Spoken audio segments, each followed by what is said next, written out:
والله يسمع تحاوركما إن الله سميع بصير.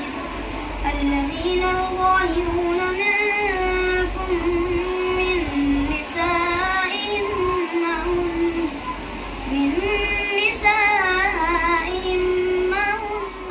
الرحيم. الحمد لله الذي أنزل على عبده الكتاب ولم يجعل له عوجا قيما لينذر بأسا شديدا من لدنه ويبشر المؤمنين الذين يعملون الصالحات أن لهم أجرا.